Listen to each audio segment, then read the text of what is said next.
Recently, I had the chance to play Street Fighter 6 through the closed beta. Now, you might be a Street Fighter 5 player like myself and are wondering how Street Fighter 6 gameplay compares to Street Fighter 5. So in this video, I'm going to be comparing the gameplay differences between Street Fighter 5 and Street Fighter 6. The first thing that I want to talk about is the pacing.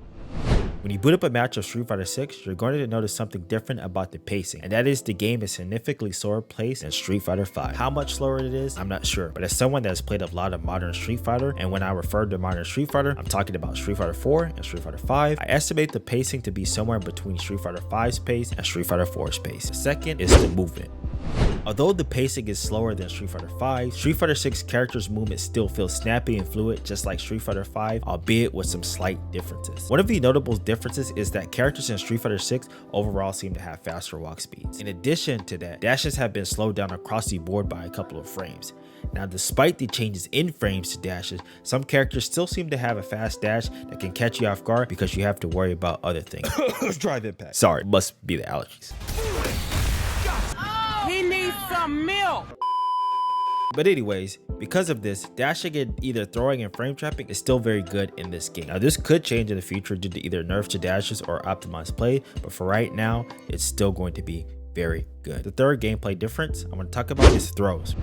A big part of Street Fighter 5 meta was the strike throw shimmy game. This was because throws were super rewarding for the offensive player, especially in the corner where some characters had throw loops. Now Street Fighter 6, throws are still good and some characters still have throw loops, mainly Ryu, and the strike throw shimmy game is still just as strong, but the reward for defending yourself against a throw is just as strong. In Street Fighter 5, when you tech a throw, the distance that you gain from a successful tech was minimum, which allowed the opponents to still threaten you with pressure, especially in the corner. However, in Street Fighter 6, when you tech a throw, the distance that you gain from a successful tech is much bigger. I mean, just look at the comparisons, astronomically bigger. So now, when you tech a throw in the corner, you're going to gain more space, which is going to allow you to fight out of the corner better. Now, another thing that's changed about throws in Street Fighter 6 is the added recovery to them. At Street Fighter 5, if you read the opponent's throw in the corner or a knockdown situation and chose to backdash, the opponent was still advantageous because of the throw recovery. But in Street Fighter 6, if you backdash in this same situation, the opponent will still be recovering from the throw and will be negative, and in some cases, you will be able to get a punish counter on the throw. The fourth thing I want to talk about in terms of gameplay is normals. Normals in Street Fighter 6 have received three major changes from the Street Fighter 5 counterpart.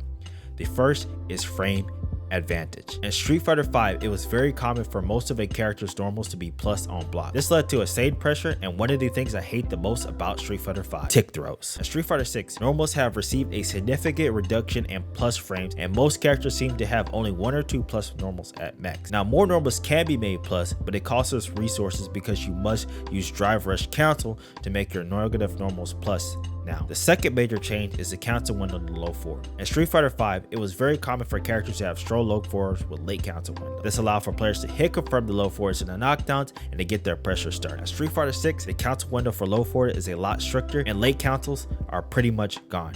Meaning that when you hit your low forward, you better either cancel into a safe special or make sure it hits before you go into your special move, because you can no longer rely on low forward hit converts. The third and final changes to normals is that the hurt box on pokes has been widening, allowing for normals to be whiff punished in neutral. Everything, and when I say everything, I mean everything is whiff punish. Gone are the days where you have to struggle to get a whiff punish in neutral, and I'm completely happy about this change. Speaking of completely happy, if you want to know what else I'm happy about in Street Fighter 6, why don't you check out this video on the screen about my thoughts on monitoring controls. Go ahead, click on it, and I will see you there.